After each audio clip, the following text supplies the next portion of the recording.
क्षिप्रं भवति धर्मात्मा शाश्वत शांतिं निगच्छति कौन्तेय प्रतिजानीहि न मे भक्तः। वह शीघ्र ही धर्मात्मा हो जाता है और सदा रहने वाली परम शांति को प्राप्त होता है।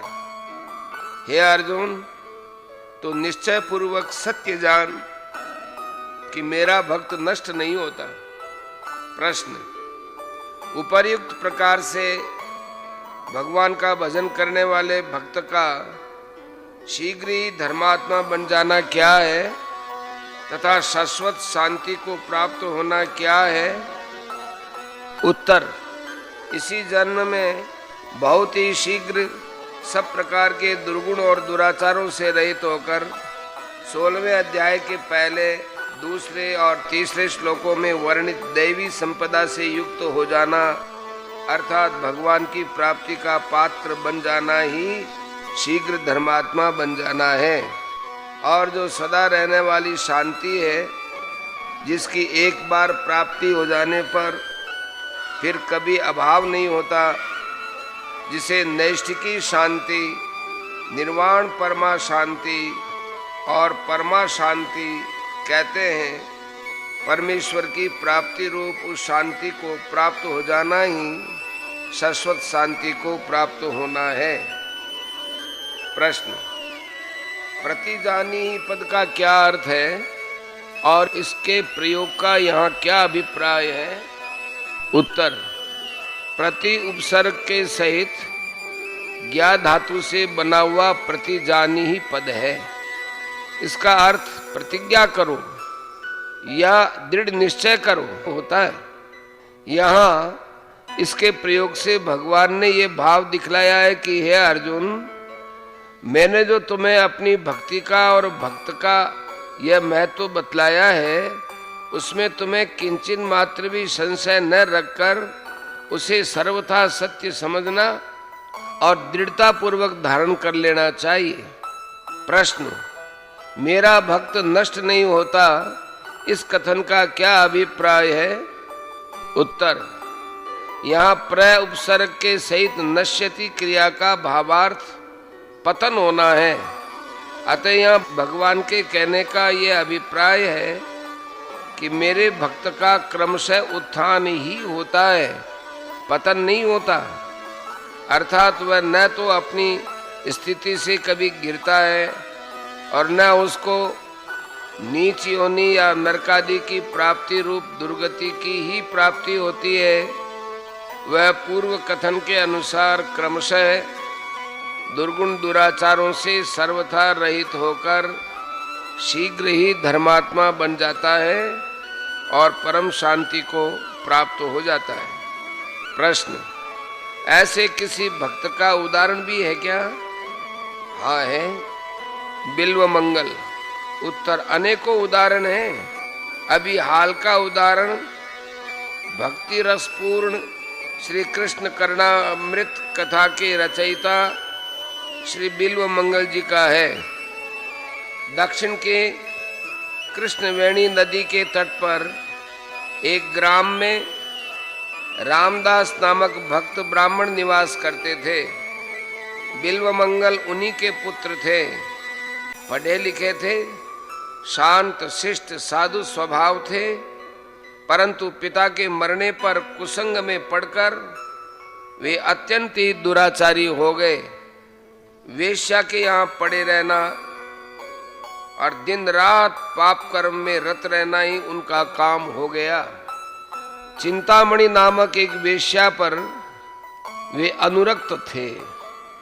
वेश्या नदी के उस पार रहती थी। पिता का श्राद्ध था, इसलिए वे दिन में उसके घर नहीं जा सके। तन तो घर में था पर मन वहां वेश्या के यहाँ लगा हुआ था। श्राद्ध का काम समाप्त होते होते शाम हो गई। वे जाने को तैयार हुए। लोगों ने भी कहा, अरे भाई, आज तो पिता का श्राद्ध है, आज का दिन तो टालो मत जाओ। परंतु उनकी कौन सुनता। दौड़े दौड़े नदी के तट पर पहुंचे। तूफान आ रहा था, मूसलाधार पानी बरसने लगा। केवटों ने डरकर नावों को किनारे बांधकर पेड़ों का आश्रय लिया। बड़ी भयावनी रात हो गई। इन्होंने केवटों को समझाया, लालच दिया, परंतु जान देने को कौन तैयार होवे। इनकी तो लगन ही दूसरी थी। कुछ भी आगा पीछा न सोचकर वे नदी में ही कूद पड़े। किसी स्त्री की सड़ी लाश बही जा रही थी। अंधेरे में कुछ सूझता तो था नहीं। फिर ये तो उस समय कामांध थे। इन्होंने समझा कोई लकड़ी है और उसे पकड़ लिया। न मुर्दे का ख्याल न दुर्गंध का ख्याल। देवयोग से पार पहुंच गए और दौड़कर चिंतामणि के घर पहुंचे। घर का दरवाजा बंद था, पर इनकी छटपटाहट तो अजीब थी। इन्होंने दीवार फांदकर अंदर जाना चाहा। हाथ बढ़ाया, एक रेशम का सा कोमल रस्सा हाथ लगा। वास्तव में वो कोई रस्सा नहीं था, वह था काला नाग सर्प। फण दीवार पर था और उसकी पूंछ नीचे की ओर लटक रही थी। ये उसकी पूंछ पकड़कर ऊपर चढ़ गए। भगवान की लीला थी, सांप ने इन्हें काटा ही नहीं। इन्होंने जाकर चिंतामणि को जगाया। वह उन्हें देखते ही सहम सी गई। उसने कहा, तुम इस भयावनी रात में नदी पार होकर बंद कमरे में कैसे आ गए? बिल्व मंगल ने काठ पर चढ़कर नदी पार होने की और रस्से की सहायता से दीवार पर चढ़ने की कथा सुनाई। तब तक बरसात भी थम चुकी थी। चिंतामणि दीपक हाथ में लेकर बाहर आई। देखती है तो दीवार पर भयानक काला नाग लटक रहा है और नदी के तीर पर एक सड़ा मुर्दा पड़ा है।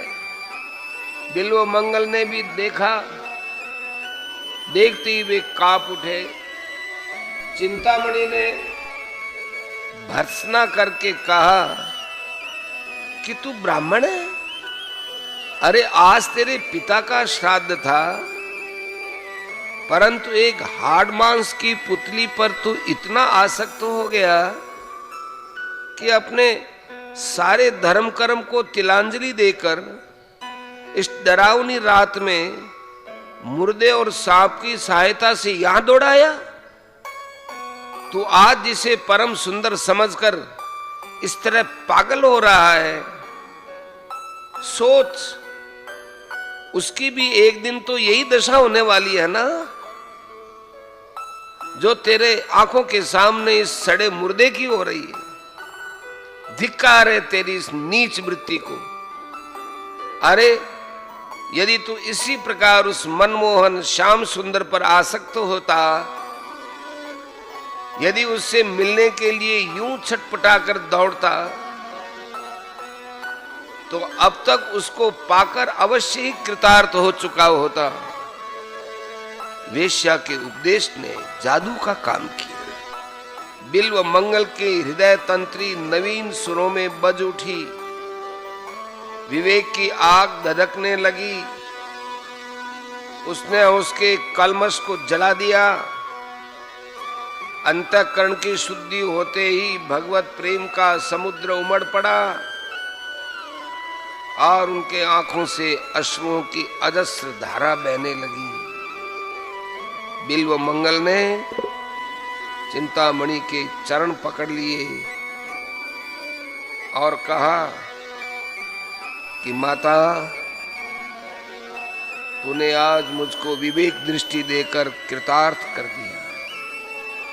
मन ही मन चिंतामणि को गुरु मानकर प्रणाम किया। इसके बाद रात भर चिंतामणि उसको भगवान श्री कृष्ण की लीला गागा कर सुनाती रही। बिल्व मंगल पर उसका बड़ा प्रभाव पड़ा। वे प्रातः काल होते ही जगत चिंतामणि श्री कृष्ण के पवित्र चिंतन में निमग्न होकर उन्मत्त के भांति चिंतामणि के घर से निकल पड़े। बिल्व मंगल के जीवन नाटक का पर्दा बदल गया। बिल्व मंगल कृष्णवेणी नदी के तट पर रहने वाले महात्मा सोमगिरी के पास गए और उनसे गोपाल मंत्र राज की दीक्षा पाकर भजन में लग गए। वे भगवान का नाम कीर्तन करते हुए विचरण करने लगे। मन में भगवान के दर्शन की लालसा जाग उठी, परंतु अभी दुराचारी स्वभाव का सर्वथा नाश नहीं हुआ था। बुरे अभ्यास से विवश होकर उनका मन फिर एक युवती की ओर चला गया। बिल्व मंगल उसके घर के दरवाजे पर जा बैठे। घर के मालिक ने बाहर आकर देखा कि एक मलिन मुख ब्राह्मण बाहर बैठा है। उसने कारण पूछा। बिल्व मंगल ने कपट छोड़कर सारी घटना सुना दी और कहा कि मैं एक बार उस युवती को प्राण भरकर देख लेना चाहता हूं, तुम उसे यहां बुलवा दो। युवती उसी सेठ की धर्मपत्नी थी। सेठ ने सोचा कि इसमें हानि क्या है, यदि उसके देखने से ही इसकी तृप्ति होती हो तो अच्छी बात है। साधु स्वभाव सेठ अपनी पत्नी को बुलाने के लिए अंदर गया। इधर बिल्व मंगल के मन समुद्र में तरह तरह की तरंगों का तूफान उठने लगा। बिल्व मंगल भगवान के भक्त बन चुके थे, उनका पतन कैसे होता। दीनवत्सल भगवान ने अज्ञानांध बिल्व मंगल को विवेक चक्षु प्रदान किए। उनको अपनी अवस्था का यथार्थ भान हो गया। हृदय शोक से भर गया और न मालूम क्या सोचकर उन्होंने पास के बेल के पेड़ से 2 कांटे तोड़ लिए। इतने में ही सेठ की धर्मपत्नी वहां आ पहुंची। बिल्व मंगल ने उसे फिर देखा और मन ही मन अपने को धिक्कार देकर कहने लगे, हे अभागी आंखों, यदि तुम न होती तो आज मेरा इतना पतन क्यों होता। इतना कहकर बिल्व मंगल ने, चाहे वह इनकी कमजोरी हो या और कुछ, उस समय इन चंचल नेत्रों को दंड देना ही उचित समझा और तत्काल उन दोनों कांटों को दोनों आंखों से भौंक लिया। आंखों से रुधिर की धारा बहने लगी। बिल्व मंगल हंसते और नाचते हुए तुमुल हरित ध्वनि से आकाश को गुंजाने लगे। सेठ को और उनकी पत्नी को बड़ा दुख हुआ, परंतु वे बेचारे निरुपाय थे। बिल्व मंगल का बचा खुचा चित्त मल भी आज सारा नष्ट हो गया और अब तो वे उस अनाथ के नाथ को अति शीघ्र पाने के लिए अत्यंत ही व्याकुल हो उठे। परम प्रियतम श्री कृष्ण के वियोग की दारुण व्यथा से उनकी फूटी आंखों ने 24 घंटे आंसुओं की झड़ी लगा दी। न भूख का पता, न प्यास का, न सोने का ज्ञान और न जगने का। कृष्ण कृष्ण की पुकार से दिशाओं को गुंजाते हुए बिल्व मंगल जंगल जंगल और गांव गांव में घूम रहे। जिस दीन बंधु के लिए जानबूझकर आंखें फोड़ी, जिस प्रीतम को पाने के लिए ऐश आराम पर लात मारी, वह मिलने में इतना विलंब करे, ये भला किसी से कैसे सहन हो सकता है। ऐसी दशा में प्रेममय श्री कृष्ण कैसे निश्चिंत रह सकते हैं। एक छोटे से गोप बालक के वेश में भगवान श्री कृष्ण बिल्व मंगल के पास जाकर अपनी मुनिमन मोहिनी मधुर वाणी से बोले, सूरदास जी, आपको बड़ी भूख लगी होगी, मैं कुछ मिठाई लाया हूं, जल भी लाया हूं, आप इसे ग्रहण कीजिए। बिल्व मंगल के प्राण तो बालक के उस मधुर स्वर से ही मोहे जा चुके थे। उसके हाथ का दुर्लभ प्रसाद पाकर तो उनका हृदय हर्ष के हिलोरों से उछल उठा। बिल्व मंगल ने बालक से पूछा, भैया तुम्हारा घर कहाँ है, तुम्हारा नाम क्या है, तुम क्या काम करते हो? बालक ने कहा, मेरा घर पास ही है,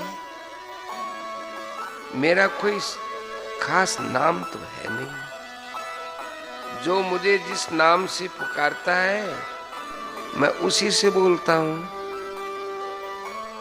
गाय चराया करता हूं। मुझसे जो प्रेम करते हैं मैं भी उनसे प्रेम ही करता हूं। बिल्व मंगल बालक की मधुर वाणी सुनकर मुग्ध हो गए। बालक जाते जाते कह गया कि मैं रोज आकर आपको भोजन करवाया जाया करूंगा। बिल्व मंगल ने कहा, बड़ी अच्छी बात है, तुम रोज आया करो। बालक चला गया और बिल्व मंगल का मन भी साथ ले गया। बालक रोज आकर भोजन करा जाता। बिल्व मंगल ने यह तो नहीं समझा कि मैंने जिसके लिए फकीरी का बाना लिया और आंखों में कांटे चुभाए, यह बालक वही है। परंतु उस गोप बालक ने उनके हृदय पर इतना अधिकार अवश्य जमा लिया कि उनको दूसरी बात का सुनना भी असह्य हो उठा। एक दिन बिल्व मंगल मन ही मन विचार करने लगे कि सारी आफतें छोड़कर यहां तक आया, यहां ये नई आफत क्या लग गई। स्त्री के मोह से छूटा तो इस बालक के मुंह में फंस गया। वे यूं ही सोच रहे थे कि वह रसिक बालक उनके पास आ बैठा और अपनी दीवाना बना देने वाली वाणी से बोला, बाबा जी चुपचाप क्या सोचते हो, वृंदावन चलोगे? वृंदावन का नाम सुनते ही बिल्व मंगल का हृदय हरा भरा हो गया, परंतु अपनी असमर्थता प्रकट करते हुए बोले, अरे भैया मैं अंधा हूं, वृंदावन कैसे जाऊं? बालक ने कहा, ये लो मेरी लाठी, मैं इसे पकड़े पकड़े तुम्हारे साथ चलता हूं। बिल्व मंगल का चेहरा खिल उठा।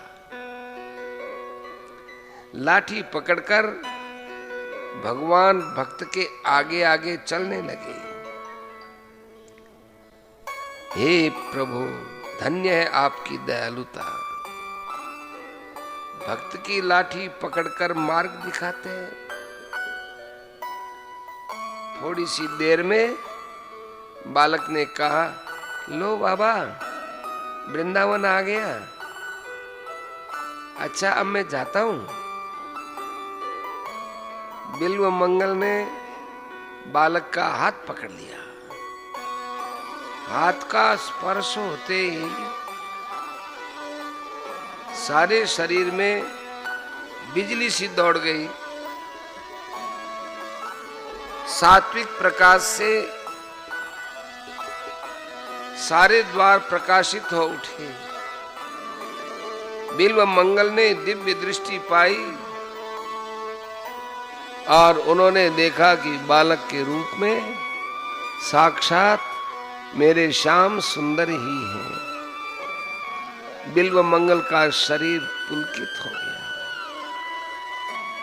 आंखों से प्रेम के आंसुओं की अनवरत धारा बहने लगी। भगवान का हाथ उन्होंने और भी जोर से पकड़ लिया और कहा कि अब पहचान लिया है, बहुत दिनों के बाद पकड़ सका हूं प्रभु, अब नहीं छोड़ने का। भगवान ने कहा, छोड़ते हो कि नहीं? बिल्व मंगल ने कहा, नहीं, कभी नहीं, त्रिकाल में भी नहीं। भगवान ने जोर से झटका देकर हाथ छुड़ा लिया। भला जिसके बल से बलान्विता होकर माया ने सारे जगत को पददलित कर रखा है, उसके बल के सामने बेचारे अंधे बिल्व मंगल क्या कर सकते थे। पर उन्होंने एक ऐसी डोरी से उसको बांध लिया था कि जिससे छूटकर जाना उनके लिए बड़ी टेढ़ी बात थी। हाथ छुड़ाते ही बिल्व मंगल ने कहा, जाते हो पर याद रखो, हस्तम उत्क्षिप्य यातोसी बलात् कृष्ण किमद्भुतम हृदयाद्यदि निर्यासी पौरुषम गणयामि ते। हे कृष्ण, तुम बलपूर्वक मुझसे हाथ छुड़ाकर जाते हो, इसमें क्या आश्चर्य है। मैं तुम्हारी वीरता तो तब समझूं जब तुम मेरे हृदय से निकल कर जाओ। बिल्व मंगल अत्यंत दुराचारी थे, भक्त बने और पतन का कारण सामने आने पर भी बच गए और अंत में भगवान को प्राप्त करके कृतार्थ हो गए। वृंदावन जाते समय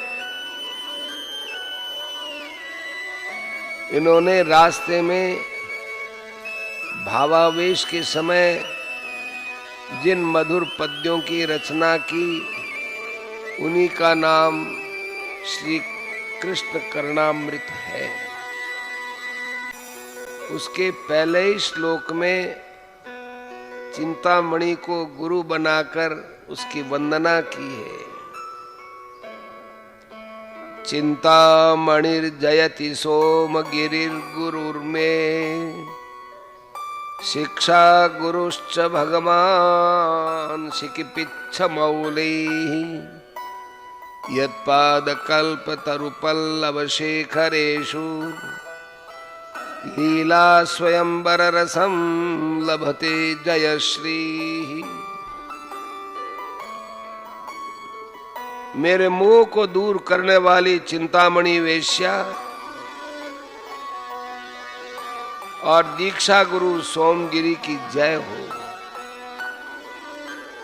तथा सिर पर मयूर पिच्छ धारण करने वाले मेरे शिक्षा गुरु भगवान श्री कृष्ण की जय हो, जिनके चरण रूपी कल्प वृक्ष के पत्तों के शिखरों में विजय लक्ष्मी लीला से स्वयंवर सुख का लाभ करती है, अर्थात भक्तों की इच्छा को पूर्ण करने वाले जिनके चरणों में विजय लक्ष्मी सदा अपनी इच्छा से निवास करती है। श्री सुखदेव जी की भांति बिल्व मंगल ने भी भगवान श्री कृष्ण की मधुमयी लीला का आस्वादन किया था। इसी से उनका एक नाम लीला सुख भी है।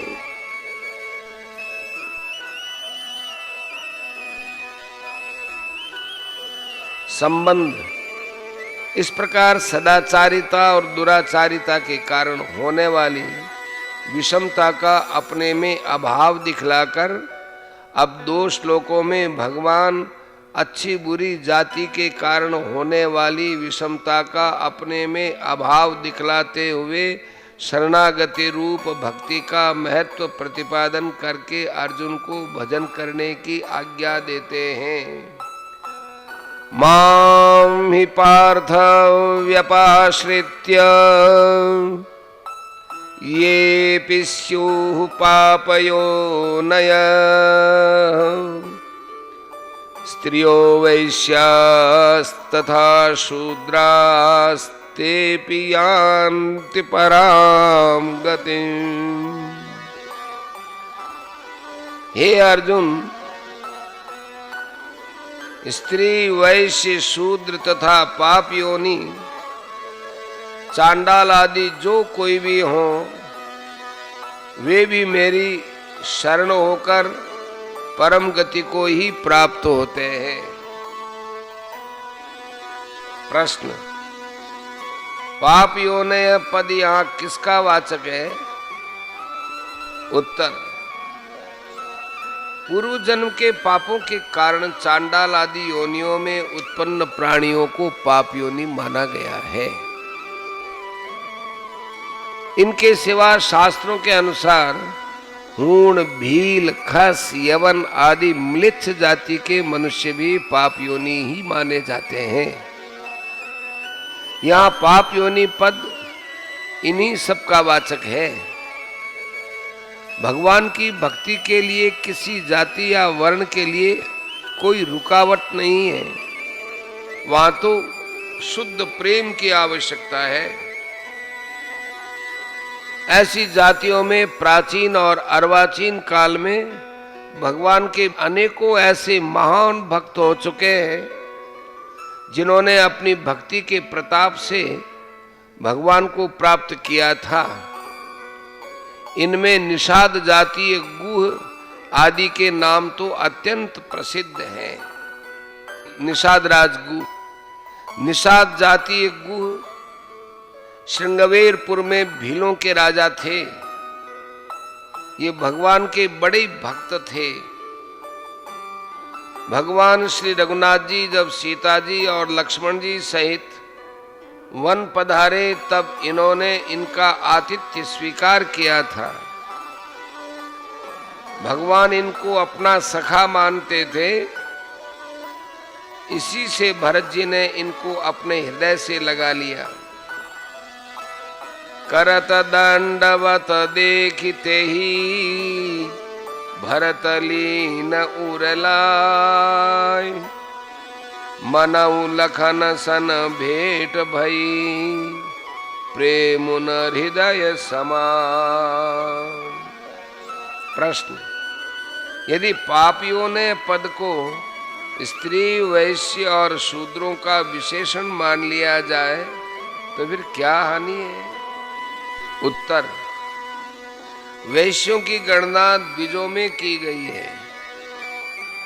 उनको वेद पढ़ने का और यज्ञादि वैदिक कर्मों के करने का शास्त्रों में पूर्ण अधिकार दिया गया है। अतः द्विज होने के कारण वैश्यों को पाप योनि कहना नहीं बनता।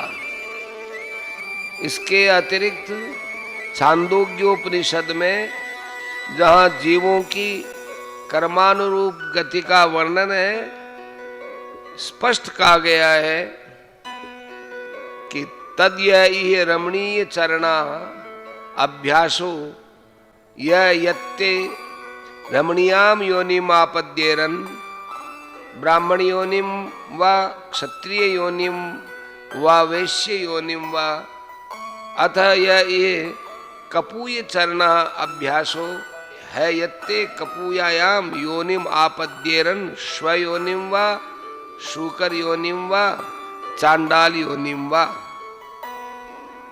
छांदोग्योपनिषद में अध्याय 5 खंड 10 मंत्र 7। इसका अर्थ है उन जीवों में जो इस लोक में रमणीय आचरण वाले अर्थात पुण्यात्मा होते हैं, वे शीघ्र ही उत्तम योनि यानी ब्राह्मण योनि, क्षत्रिय योनि अथवा वैश्य योनि को प्राप्त करते हैं। और जो इस संसार में कपूय आचरण वाले अर्थात अधम कर्म करने वाले पाप कर्मा होते हैं, वे अधम योनि अर्थात कुत्ते की, सूकर की या चांडाल की योनि को प्राप्त करते हैं। इससे यह सिद्ध होता है कि वैश्यों की गणना पाप योनि में नहीं की जा सकती। अब रही स्त्रियों की बात, सो ब्राह्मण क्षत्रिय वैश्यों की स्त्रियों का अपने पतियों के साथ यज्ञादि वैदिक कर्मों में अधिकार माना गया है। इस कारण से उनको भी पाप योनि कहना नहीं बनता। सबसे बड़ी अड़चन तो यह पड़ेगी कि भगवान की भक्ति से चांडाल आदि को भी परम गति मिलने की बात जो कि सर्वसम्मत है और जो भक्ति के महत्व को प्रकट करती है, वह कैसे रहेगी। अतः पाप योनि पद स्त्री, वैश्य और शूद्रों का विशेषण न मानकर शूद्रों की अपेक्षा भी हीन जाति के मनुष्यों का वाचक है, ऐसा मानना ही ठीक प्रतीत होता है। स्त्री, वैश्य और शूद्रों में भी अनेक भक्त हुए हैं। संकेत मात्र बतलाने के लिए यहाँ यज्ञ पत्नी, समाधि और संजय की चर्चा की जाती है। यज्ञ पत्नी, वृंदावन में कुछ ब्राह्मण यज्ञ कर रहे थे। भगवान श्री कृष्ण की अनुमति से उनके सखाओं ने जाकर उनसे अन्न मांगा। याज्ञिक ऋषियों ने उनको फटकार कर निकाल दिया। तब वे इनकी पत्नियों के पास गए। वे श्री कृष्ण का नाम सुनते ही प्रसन्न हो गईं और भोजन सामग्री लेकर श्री कृष्ण के पास गई। एक ब्राह्मण ने अपनी पत्नी को नहीं जाने दिया, जबरदस्ती पकड़कर बंद कर दिया। उसका प्रेम इतना उमड़ा कि वह भगवान के सुनेवे रूप का ध्यान करती हुई देह छोड़कर सबसे पहले कृष्ण को प्राप्त हो गई। श्रीमद् भागवत दशम स्कंद 23वां अध्याय। दूसरी बात, समाधि द्रुमिण नामक धनी वैश्य के पुत्र थे। इनको इनके स्त्री पुत्रों ने धन के लोभ से घर से निकाल दिया। ये वन में चले गए। वहां सुरथ नामक राजा से इनकी भेंट हुई। अब वो सुरथ नाम के राजा भी मंत्रियों, सेनापतियों और स्वजनों से ही धोखा खाकर वन में भाग आए थे। दोनों की एक जैसी दशा थी। आखिर दोनों ने सच्चिदानंदमयी भगवती की शरण ली और वे दोनों विषयों की आसक्ति का त्याग करके भगवती की आराधना में लग गए। 3 वर्ष आराधना करने पर इन्हें भगवती ने दर्शन दिए और वर मांगने को कहा। राजा सूरत के मन में भोग वासना शेष थी, इससे उन्होंने भोगों की याचना की। परंतु समाधि का मन वैराग्य युक्त था। वे संसार की क्षण भंगुरता और दुख रूपता को जान चुके थे। अतएव उन्होंने भगवत तत्व के ज्ञान की याचना की। भगवती की कृपा से उनका अज्ञान नष्ट हो गया और उनको भगवत तत्व के ज्ञान की प्राप्ति हो गई। मार्कंडेय पुराण 18वां अध्याय 93वां श्लोक और ब्रह्म वैवर्त पुराण प्रथम स्कंद और 62वां अध्याय 63वां श्लोक। संजय गावलगण नामक सूत के पुत्र थे। ये बड़े शांत शिष्ट, ज्ञान विज्ञान संपन्न, सदाचारी, निर्भय, सत्यवादी, जितेंद्रिय, धर्मात्मा, स्पष्टभाषी और श्री कृष्ण के परम भक्त तथा उनको तत्व से जानने वाले थे। अर्जुन के साथ संजय की लड़कपन से मित्रता थी। इसी से अर्जुन के अंतःपुर में संजय को चाहे जब प्रवेश करने का अधिकार प्राप्त था।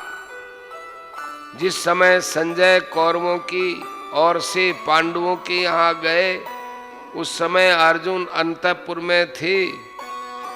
वहीं श्री कृष्ण और देवी द्रौपदी तथा सत्यभामा भी थीं। संजय ने वापस लौटकर वहां का बड़ा सुंदर स्पष्ट वर्णन किया है महाभारत उद्योग पर्व में 59वां अध्याय। महाभारत युद्ध में भगवान वेदव्यास जी ने इनको दिव्य दृष्टि दी थी, जिसके प्रभाव से उन्होंने धृतराष्ट्र को युद्ध का सारा हाल सुनाया था। महर्षि व्यास, संजय, विदुर और भीष्म आदि कुछ ही ऐसे महानुभाव थे जो भगवान श्री कृष्ण के यथार्थ स्वरूप को पहचानते थे। धृतराष्ट्र के पूछने पर संजय ने कहा था कि मैं स्त्री पुत्रादि के मोह में पड़कर अविद्या का सेवन नहीं करता। मैं भगवान के अर्पण किए बिना वृथा धर्म का आचरण नहीं करता। मैं शुद्ध भाव और भक्ति योग के द्वारा ही जनार्दन श्री कृष्ण के स्वरूप को यथार्थ जानता हूँ। भगवान का स्वरूप और पराक्रम बतलाते हुए संजय ने कहा, उदार हृदय श्री वासुदेव के चक्र का मध्य भाग 5 हाथ विस्तार वाला है, परंतु भगवान के इच्छानुकूल वह चाहे जितना बड़ा हो सकता है। वह तेज पुंज से प्रकाशित चक्र सबके सारा सार बल की था लेने के लिए बना है। वह कौरवों का संहारक और पांडवों का प्रियतम है। महाबलवान श्री कृष्ण ने लीला से ही भयानक राक्षस नरकासुर, शंबरासुर और अभिमानी कंस शिशुपाल का वध कर दिया। परम ऐश्वर्यवान, सुंदर, श्रेष्ठ श्री कृष्ण मन के संकल्प से ही पृथ्वी, अंतरिक्ष और स्वर्ग को अपने वश में कर सकते हैं। एक ओर सारा जगत हो और दूसरी ओर अकेले श्री कृष्ण हो, तो सार रूप में वही उस सब से अधिक ठहरेंगे। वे अपनी इच्छा मात्र से ही जगत को भस्म कर सकते हैं, परंतु उनको भस्म करने में सारा विश्व भी समर्थ नहीं है। यतः सत्यम यतो धर्मो यतो हि राजवम यतः ततो भवति गोविंदो यतः कृष्णस् ततो जयः। जहाँ सत्य है, जहाँ धर्म है, जहाँ ईश्वर विरोधी कार्यों में लज्जा है और जहाँ हृदय की सरलता होती है, वहाँ श्री कृष्ण रहते हैं। और जहाँ श्री कृष्ण रहते हैं वहाँ निस्संदेह विजय ही विजय है। सर्वभूतात्मा पुरुषोत्तम श्री कृष्ण लीला से पृथ्वी, अंतरिक्ष और स्वर्ग का संचालन किया करते हैं। वे श्री कृष्ण सब लोगों को मोहित करते हुए से पांडवों का बहाना करके तुम्हारे अधर्मी मूर्ख पुत्रों को भस्म करना चाहते हैं। भगवान श्री कृष्ण अपने प्रभाव से काल चक्र, जगत चक्र और युग चक्र को सदा घुमाया करते हैं। मैं ये सत्य कहता हूं कि भगवान श्री कृष्ण ही काल, मृत्यु और स्थावर जंगम रूप जगत के एकमात्र अधीश्वर हैं। जैसे किसान अपने ही बोए हुए खेत को पक जाने पर काट लेता है, उसी प्रकार महायोगेश्वर श्री कृष्ण समस्त जगत के पालनकर्ता होने पर भी स्वयं उसका संहार रूप कर्म भी करते हैं।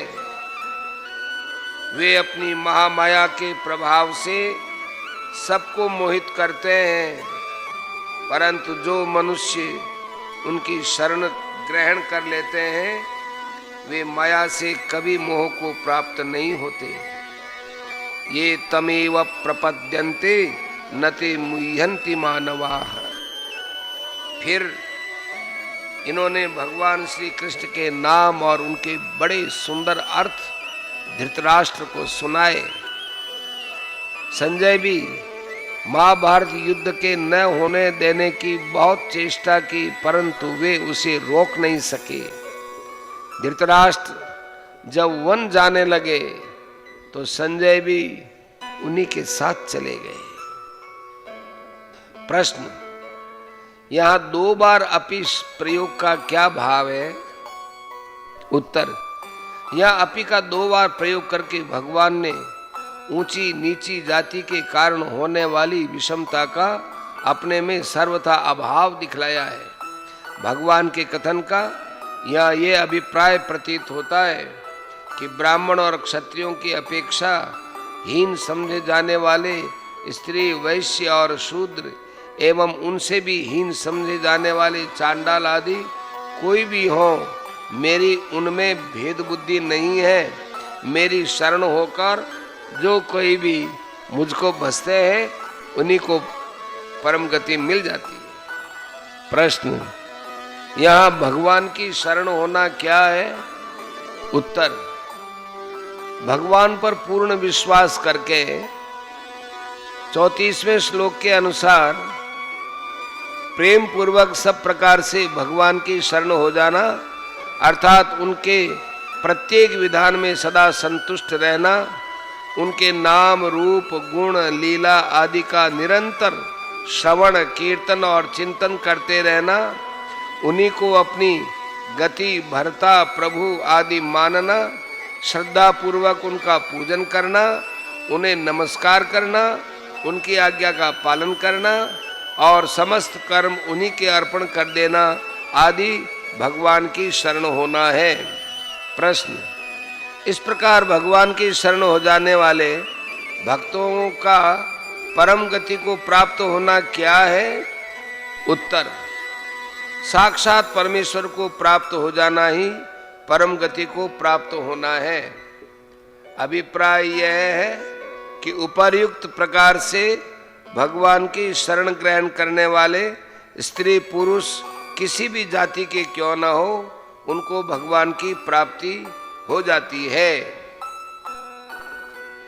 किम पुनर्ब्राह्मणाः पुण्या भक्ता राजर्षयस्तथा अनित्यम सुखम लोकमिमं प्राप्य भजस्व माम्। फिर इसमें तो कहना ही क्या है, जो पुण्यशील ब्राह्मण तथा राजर्षि भक्तजन मेरी शरण होकर परम गति को प्राप्त होते हैं, इसलिए तू सुख रहित और क्षण भंगुर इस मनुष्य शरीर को प्राप्त होकर निरंतर मेरा ही भजन कर। प्रश्न, किम और पुनः के प्रयोग का क्या अभिप्राय है? उत्तर, किम और पुनः का प्रयोग करके भगवान ने ये भाव दिखलाया है कि जब उपर्युक्त अत्यंत दुराचारी और चांडाल आदि नीच जाति के मनुष्य भी मेरा भजन करके परम गति को प्राप्त हो जाते हैं, तब फिर जिनके आचार, व्यवहार और वर्ण अत्यंत उत्तम हैं, ऐसे मेरे भक्त पुण्यशील ब्राह्मण और राजर्षि लोग मेरी शरण होकर परम गति को प्राप्त हो जाएं, इसमें तो कहना ही क्या है। प्रश्न, पुण्यापद का क्या अर्थ है और यह विशेषण ब्राह्मणों का है या ब्राह्मण और राजर्षि दोनों का?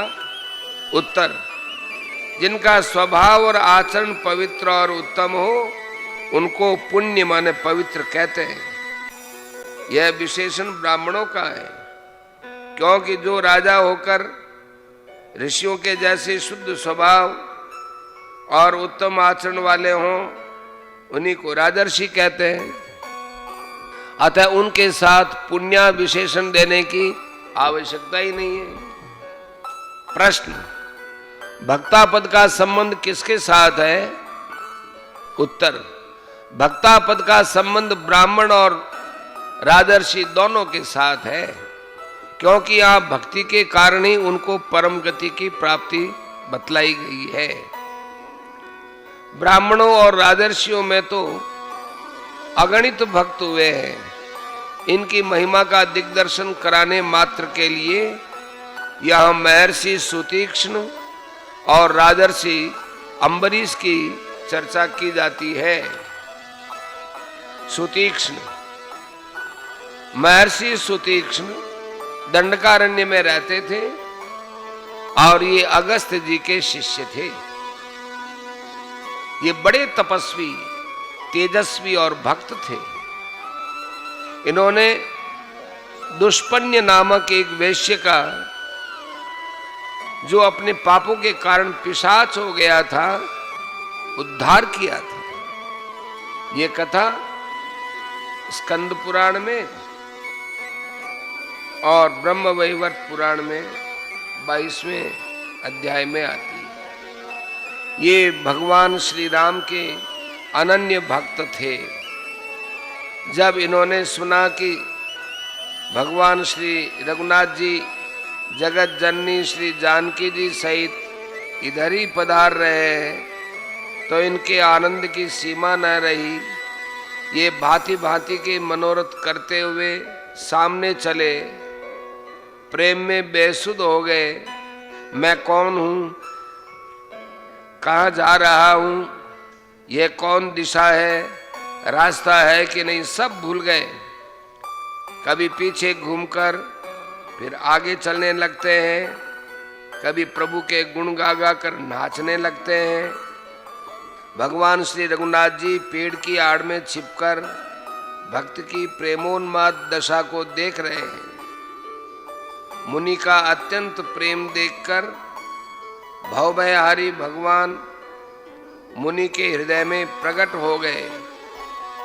हृदय में भगवान के दर्शन पाकर सुतीक्ष्ण जी रास्ते के बीच में ही अचल होकर बैठ गए। हर्ष के मारे उनका शरीर पुलकित हो गया।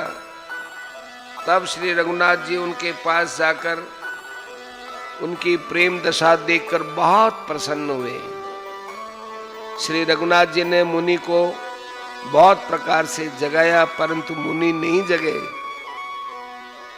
उन्हें प्रभु के ध्यान का आनंद जो मिल रहा था। जब श्री राम जी ने अपना वह रूप हृदय से हटा लिया, तब व्याकुल होकर उठे और आंख खोलते ही उन्होंने अपने सामने सीता और लक्ष्मण सहित श्याम सुंदर सुखधाम श्री राम के दर्शन किए। तपस्या का फल प्राप्त हो गया, वे धन्य हो गए। यह कथा श्री रामचरितमानस अरण्य कांड में आई है। अम्बरीश, राजर्षि अम्बरीश वैवस्वत मनु के पौत्र महाराज नाभाग के प्रतापी पुत्र थे। ये चक्रवर्ती सम्राट थे, परंतु वे इस बात को जानते थे कि सारा ऐश्वर्य स्वप्न में देखे हुए पदार्थों के भांति असत है। इसलिए उन्होंने अपना सारा जीवन परमात्मा के चरणों में अर्पण कर दिया था। उनकी समस्त इंद्रियां मन सहित सदा सर्वदा भगवान की सेवा में ही लगी रहती थी। एक समय राजा ने रानी समेत श्री कृष्ण की प्रीति के लिए 1 वर्ष की एकादशियों के व्रत का नियम लिया। अंतिम एकादशी के दूसरे दिन विधिवत भगवान की पूजा की गई। राजा पारण करना चाहते थे। ऋषि दुर्वासा अपने शिष्यों सहित पधार गए। राजा ने सब प्रकार से दुर्वासा जी का सत्कार कर उनसे भोजन करने के लिए प्रार्थना की। ऋषि ने भोजन करना स्वीकार किया और वे मध्याह्न का नित्य कर्म करने के लिए यमुना जी के तट पर चले गए। द्वादशी केवल एक ही घड़ी की बाकी रह गई। द्वादशी में पारण न होने से व्रत भंग होता है।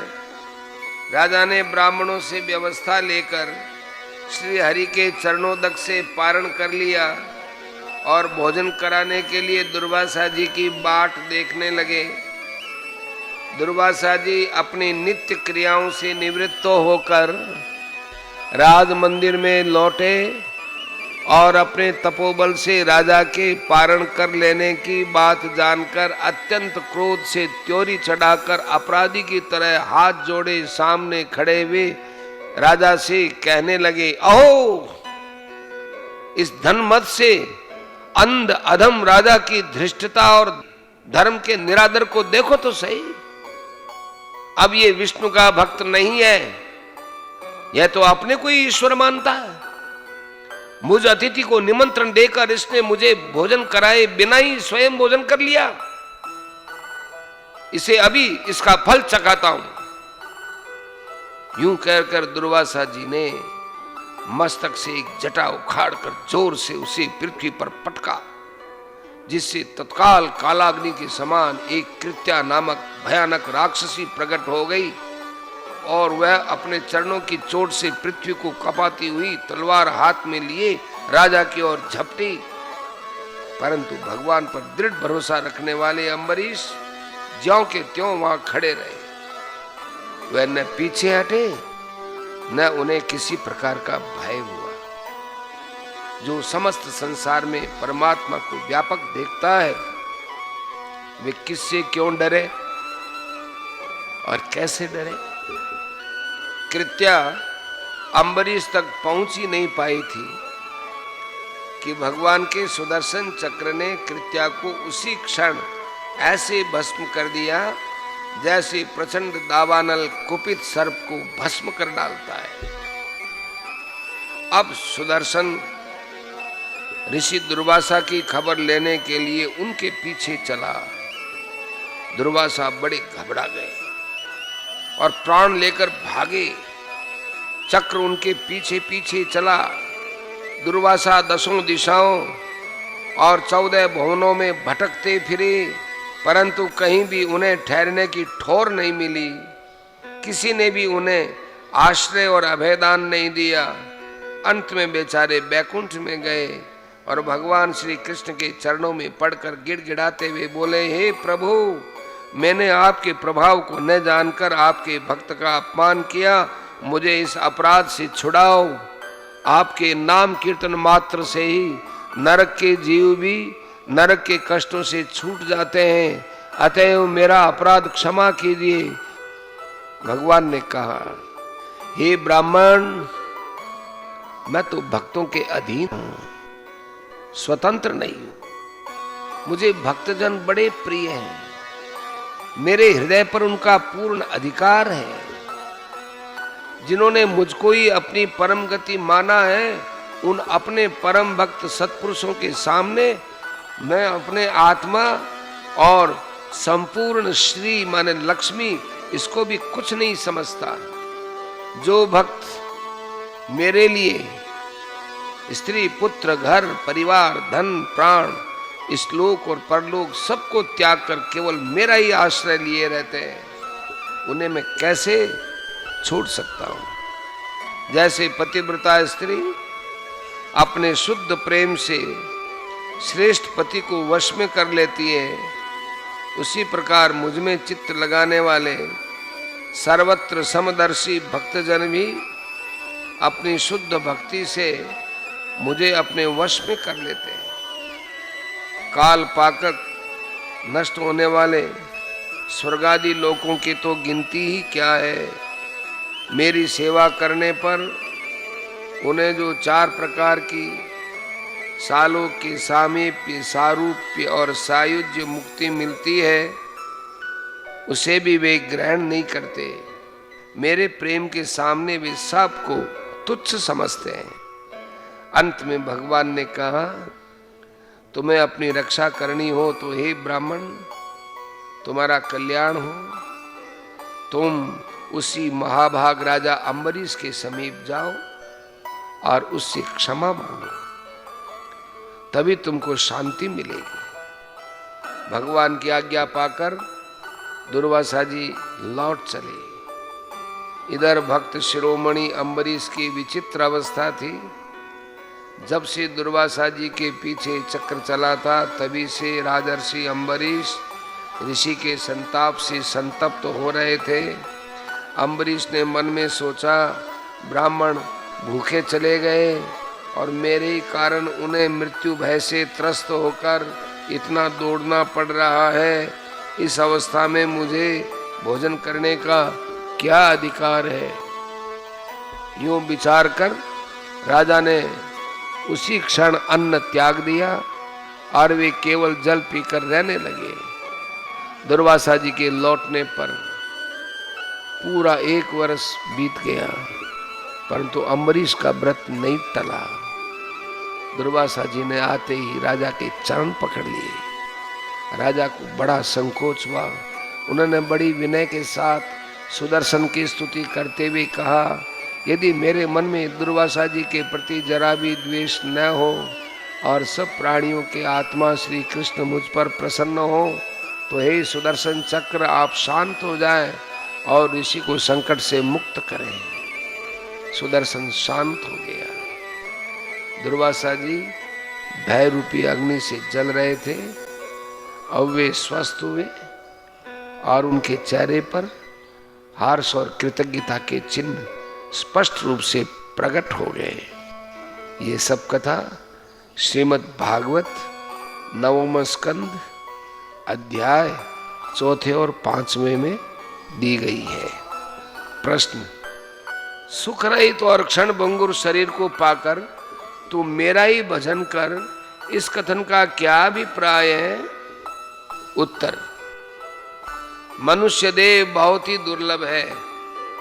यह बड़े पुण्य बल से और खास करके भगवान की कृपा से मिलता है, और मिलता है केवल भगवत प्राप्ति के लिए ही। इस शरीर को पाकर जो भगवत प्राप्ति के लिए साधन करता है, उसी का मनुष्य जीवन सफल होता है। जो इसमें सुख खोजता है, वह तो असली लाभ से वंचित ही रह जाता है, क्योंकि यह सर्वथा सुख रहित है। इसमें कहीं सुख का लेश भी नहीं है। जिन विषय भोगों के संबंध को मनुष्य सुख रूप समझता है, वह बार बार जन्म मृत्यु के चक्र में डालने वाला होने के कारण वस्तुतः दुख रूपी ही है। अतएव इसको सुख रूप न समझकर यह जिस उद्देश्य की सिद्धि के लिए मिला है, उस उद्देश्य को शीघ्र से शीघ्र प्राप्त कर लेना चाहिए, क्योंकि यह शरीर क्षण भंगुर है। पता नहीं किस क्षण इसका नाश हो जाए, इसलिए सावधान हो जाना चाहिए। न इसे सुख रूप समझकर विषयों में फंसना चाहिए और न इसे नित्य समझकर भजन में देरी ही करनी चाहिए। कदाचित अपनी असावधानी से यह व्यर्थ ही नष्ट हो गया तो फिर सिवाय पछताने के और कुछ भी उपाय हाथ में नहीं रह पाएगा। श्रुति कहती है, यह चेदवेदी दथ सत्यमस्ति न चेदिहा वेदीन महति विनष्टि। यदि इस मनुष्य जन्म में परमात्मा को जान लिया तब तो ठीक है, और यदि इसे इस जन्म में नहीं जाना तब तो बड़ी भारी हानि है। इसलिए भगवान कहते हैं कि ऐसे शरीर को पाकर नित्य निरंतर मेरा ही भजन करो। क्षण भर भी मुझे मत भूलो। प्रश्न, माम पद किसका वाचक है तथा उसको भजना क्या है और भजन के लिए आज्ञा देने में क्या हेतु है? उत्तर, माम पद यहाँ सगुण परमेश्वर का वाचक है और अगले श्लोक में बतलाई हुई विधि से भगवान के परायण हो जाना अर्थात अपने मन, बुद्धि, इंद्रिय और शरीर आदि को भगवान के ही समर्पण कर देना, उनका भजन करना है। और भजन से ही भगवान की प्राप्ति शीघ्र होती है तथा भगवत प्राप्ति में ही मनुष्य जीवन के उद्देश्य की सफलता है। इसी हेतु भजन करने के लिए कहा गया है। संबंध, पिछले श्लोकों में भगवान ने अपने भजन का महत्व दिखलाया और अंत में अर्जुन को भजन करने के लिए कहा। अतएव अब भगवान अपने भजन का अर्थात शरणागति का प्रकार बतलाते हुए अध्याय की समाप्ति करते हैं। मन्मना भव मद्भक्तो मद्याजी माम नमस्कुरु मामेवैष्यसि युक्त्वैव मात्मानं मत्परायण। मुझ में मन वाला हो, मेरा भक्त बन, मेरा यजन करने वाला हो, मुझको प्रणाम कर। इस प्रकार आत्मा को मुझ में नियुक्त करके मेरे परायण होकर तो मुझको ही प्राप्त होगा। प्रश्न, भगवान में मन वाला होना क्या है? उत्तर, भगवान ही सर्वशक्तिमान, सर्वज्ञ, सर्वलोक महेश्वर, सर्वातीत, सर्वमय, निर्गुण, सगुण, निराकार, साकार, सौंदर्य, माधुर्य और ऐश्वर्य के समुद्र और परम प्रेम स्वरूप हैं। इस प्रकार भगवान के गुण, प्रभाव, तत्व और रहस्य का यथार्थ परिचय हो जाने से जब साधक को यह निश्चय हो जाता है कि एकमात्र भगवान ही हमारे परम प्रेमास्पद है, तब जगत की किसी भी वस्तु में उसकी जरा भी रमणीय बुद्धि नहीं रह जाती। ऐसी अवस्था में संसार के किसी दुर्लभ से दुर्लभ भोग में भी उसके लिए कोई आकर्षण नहीं रहता। जब इस प्रकार की स्थिति हो जाती है तब स्वाभाविक ही इस लोक और परलोक की समस्त वस्तुओं से उसका मन सर्वथा हट जाता है और वह अनन्य तथा परम प्रेम और श्रद्धा के साथ निरंतर भगवान का ही चिंतन करता रहता है। भगवान का यह प्रेम पूर्ण चिंतन ही उसके प्राणों का आधार होता है। वह क्षण मात्र की भी उनकी विस्मृति को सहन नहीं कर सकता। जिसकी ऐसी स्थिति हो जाती है उसी को भगवान में मन वाला कहते हैं। प्रश्न, भगवान का भक्त होना क्या है? उत्तर, भगवान ही परम गति है, वे ही एकमात्र भर्ता और स्वामी है, वे ही परम आश्रय और परम आत्मीय संरक्षक हैं। ऐसा मानकर उन्हीं पर निर्भर हो जाना, उनके प्रत्येक विधान में सदा ही संतुष्ट रहना, उन्हीं की आज्ञा का अनुसरण करना, भगवान के नाम, रूप, गुण, प्रभाव, लीला आदि के श्रवण, कीर्तन, स्मरण आदि में अपने मन, बुद्धि और इंद्रियों को निमग्न रखना और उन्हीं की प्रीति के लिए प्रत्येक कार्य करना, इसी का नाम भगवान का भक्त बनना है। प्रश्न, भगवान का पूजन करना क्या है? उत्तर, भगवान के मंदिरों में जाकर उनके मंगलमय श्री विग्रह का यथाविधि पूजन करना, सुविधानुसार अपने अपने घरों में इष्ट रूप भगवान की मूर्ति स्थापित करके उसका विधि पूर्वक श्रद्धा और प्रेम के साथ पूजन करना, अपने हृदय में या अंतरिक्ष में अपने सामने भगवान की मानसिक मूर्ति स्थापित करके उसकी मानस पूजा करना, उनके वचनों का उनकी लीला भूमि का और चित्रपट आदि का आदर सत्कार करना, उनकी सेवा के कार्यों में अपने को संतुलन रखना, निष्काम भाव से यज्ञादि के अनुष्ठान के द्वारा भगवान की पूजा करना, माता पिता, ब्राह्मण, साधु, महात्मा और गुरुजनों को तथा अन्य समस्त प्राणियों को भगवान का ही स्वरूप समझकर या अंतर्यामी रूप से भगवान सब में व्याप्त है ऐसा जानकर सबका यथायोग्य पूजन, आदर सत्कार करना और तन मन धन से सबको यथायोग्य सुख पहुंचाने की तथा सबका हित करने की यथार्थ चेष्टा करना, ये सभी क्रियाएं भगवान की पूजा ही कहलाती हैं। प्रश्न, माम पद किसका वाचक है और उसको नमस्कार करना क्या है? उत्तर, जिन परमेश्वर के सगुण, निर्गुण, साकार, निराकार आदि अनेक रूप हैं, जो विष्णु रूप से सबका पालन करते हैं, ब्रह्मा रूप से सबकी रचना करते हैं और रुद्र रूप से सबका संहार करते हैं, जो भगवान युग युग में मत्स्य, कच्छप, वाराह, नृसिंह, श्री राम, श्री कृष्ण आदि दिव्य रूपों में अवतीर्ण होकर जगत में विचित्र लीलाएं करते हैं, जो भक्तों की इच्छा के अनुसार विभिन्न रूपों में प्रकट होकर उनको अपनी शरण देते हैं, उन समस्त जगत के कर्ता, हर्ता, विधाता, सर्वाधार, सर्वशक्तिमान, सर्वव्यापी, सर्वज्ञ, सर्वसुहृद, सर्वगुण संपन्न, परम पुरुषोत्तम समग्र भगवान का वाचक यहाँ माम पद है।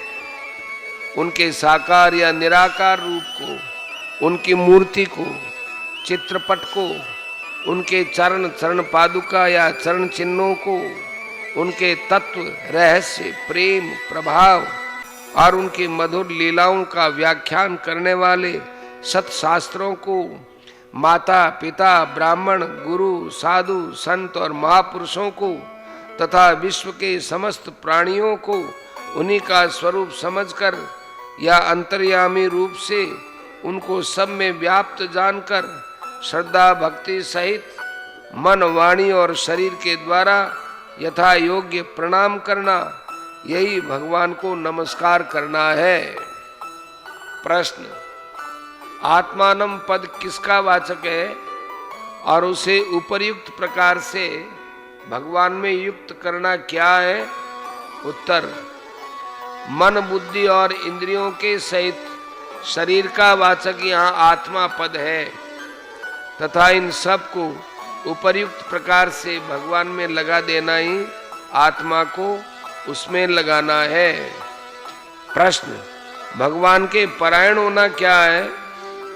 उत्तर, इस प्रकार सब कुछ भगवान को अर्पण कर देना और भगवान को ही परम प्राप्य, परम गति, परम आश्रय और अपना सर्वस्व समझना भगवान के परायण होना है।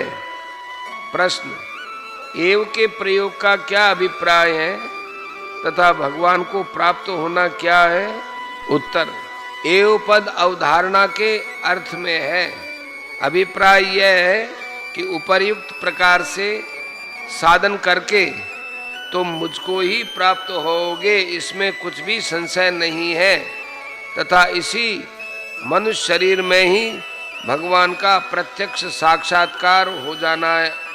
भगवान को तत्व से जानकर उनमें प्रवेश कर जाना अथवा भगवान के दिव्य लोक में जाना, उनके समीप रहना अथवा उनके जैसा रूप आदि को प्राप्त कर लेना, ये सभी भगवत प्राप्ति ही है।